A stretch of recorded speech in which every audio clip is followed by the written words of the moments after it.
Bonjour à vous, Charline Bonneau, diététicienne spécialisée en micronutrition et en aide au changement. Aujourd'hui, on va parler des lithiases biliaires, des calculs biliaires. Alors, si vous n'avez jamais entendu parler de ce terme, c'est que cette vidéo ne s'adresse pas à vous, que vous pouvez quand même la regarder parce que c'est tout à fait intéressant, il y a toujours des informations à prendre, mais sachez que ce n'est pas une vidéo qui est faite pour vous.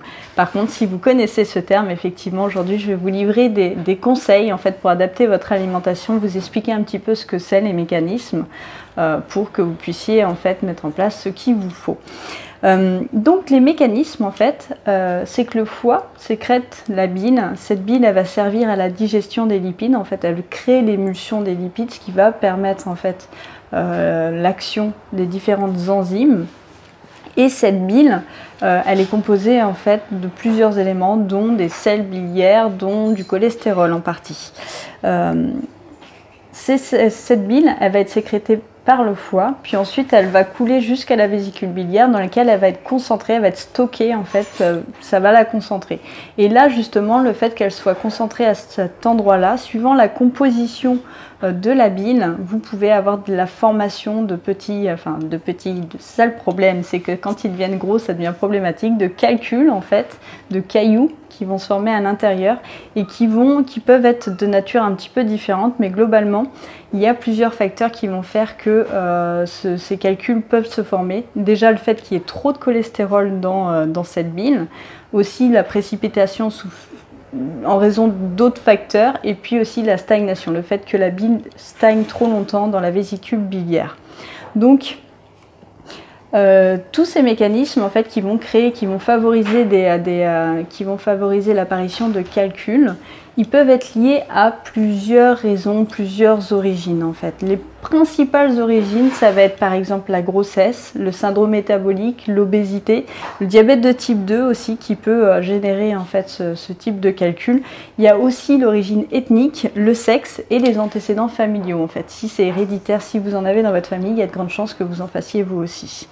Donc, qu'est-ce que ça a comme conséquence? Donc je vous l'ai dit, de former des cailloux, et ces cailloux ils peuvent être symptomatiques ou asymptomatiques. Alors asymptomatiques, c'est simple, vous ne le savez même pas. S'il n'y a pas de symptômes, c'est des calculs qui se forment, mais des calculs qui vont être quand même assez tendres en fait finalement, ce qui fait que ça pose pas de problème, vous n'avez pas de douleur. Peut-être une moins bonne digestion parce que la bile s'écoule mal, mais vous n'avez pas de douleur, vous n'avez pas de problème en fait, on ne va pas le détecter dans ces moments-là. Par contre, quand ils deviennent symptomatiques, c'est là qu'on peut avoir donc des coliques hépatiques, en fait des douleurs d'un seul coup qui sont très puissantes à l'issue d'un repas, en fait au moment d'un repas, après un repas pardon. Et c'est là que souvent on détecte, en fait, on vous fait un IRM et on voit qu'il existe malheureusement des calculs qui ont soit bouché la vésicule, mais qui peuvent aussi rentrer dans le canal cholédoque et créer d'autres anomalies. Donc en tout cas, quoi qu'il en soit, le seul traitement à ce moment-là, ça va être la chirurgie. Donc là, on va être obligé de vous opérer et d'enlever et de retirer ces cailloux. En fait, une fois qu'ils sont vraiment symptomatiques, que vous avez des douleurs, il n'y a pas d'autre moyen finalement pour les éliminer. Par contre, il y a quelque chose qui est très important encore une fois, c'est l'alimentation. Tout simplement parce que l'alimentation, elle va permettre d'éviter de développer déjà des lithiases. Donc on ne sera pas dans le curatif, mais plutôt dans le préventif. Donc on permet d'éviter le développement de ces lithiases. On permet aussi d'éviter la transformation de ces lithiases, donc asymptomatiques, en lithiases symptomatiques, en fait finalement qu'elles deviennent de plus en plus dures, et c'est ça qui crée la douleur ou qu'elles grossissent.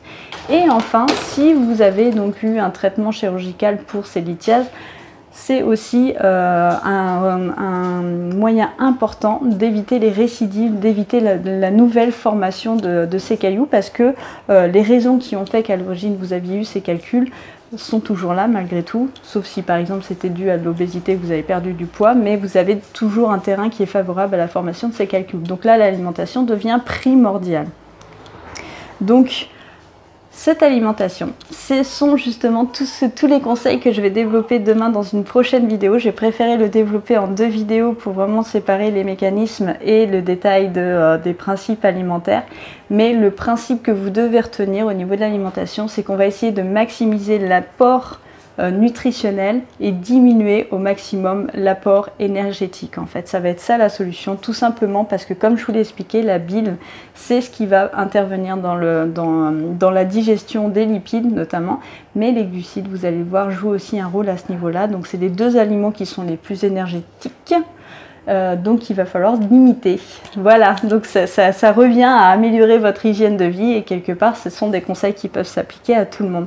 Donc on se retrouve demain pour que je vous explique les différentes actions que vous pouvez mettre en place si vous êtes malheureusement victime de lithiase, de calcul biliaire, et puis les différents aliments qu'il va falloir favoriser ou au contraire éviter. Si cette vidéo vous a plu, n'oubliez pas de la partager, de la liker aussi et puis de vous abonner à ma chaîne. On se retrouve demain pour la prochaine vidéo. Bye bye!